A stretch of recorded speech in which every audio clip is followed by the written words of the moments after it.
Cette fois, sous Adobe Lightroom, nous allons nous intéresser à reprendre le ciel bleu, souvent un peu délavé, particulièrement à cause du RAW. Si vous shootez en RAW, vous apercevez bien que les couleurs sont au minimum saturées, de façon à éviter les bruits de chromie, etc.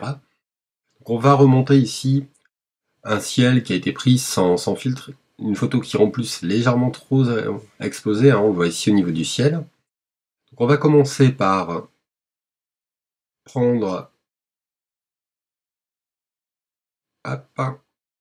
notre TSL.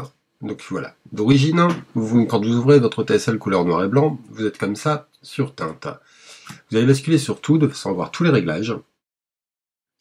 Et vous allez descendre ici, donc, voilà notre fichier d'origine. J'avais déjà apporté un peu de modification pour voir ce que ça pouvait donner. Voilà, on va descendre à -40 et on va descendre notre bleu-vert à -12. C'est pas trop mal, on va remonter un peu le bleu, on l'a descendu un peu fort. Voilà. Et le bleu, au niveau de la saturation, donc la partie du dessus, on va venir saturer notre bleu et légèrement, voilà, le bleu vert.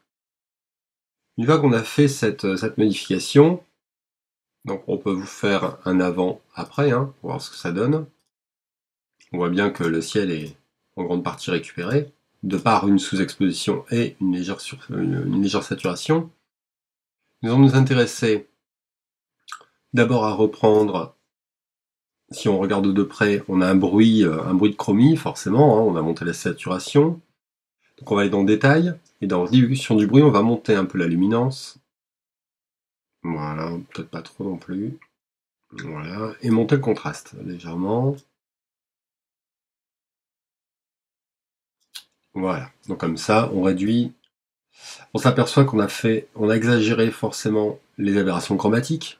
Donc on va aller tout de suite dans Correction de l'objectif, supprimer les aberrations chromatiques. C'est une bonne chose de faite. Et on va essayer de récupérer un peu le ciel ici en même temps.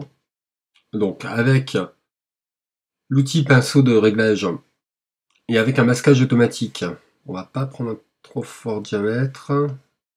On va descendre la densité également. Et surtout le débit, sinon ça va trop vite. Voilà, c'est pas mal.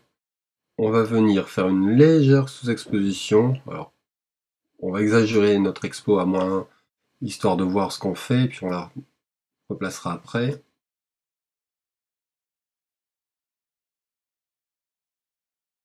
Voilà.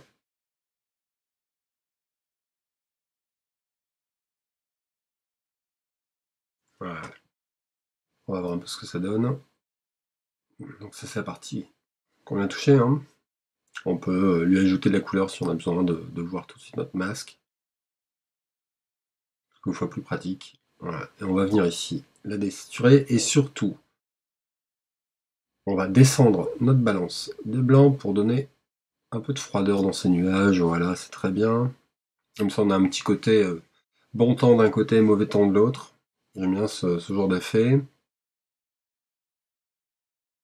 On va quitter pour revenir au réglage de base. Et au réglage de base, on va descendre très légèrement l'exposition de la photo.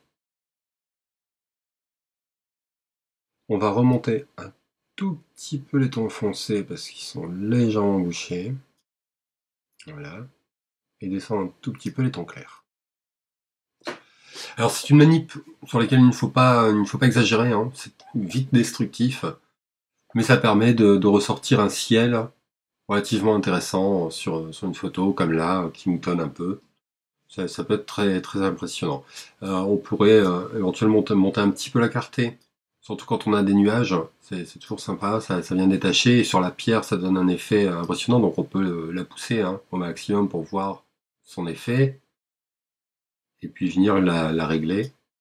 On peut monter un petit peu la vibrance, on va éviter de toucher la saturation, puisqu'on a déjà saturé le fichier, on va pas le sursaturer non plus. Voilà un peu notre fichier final.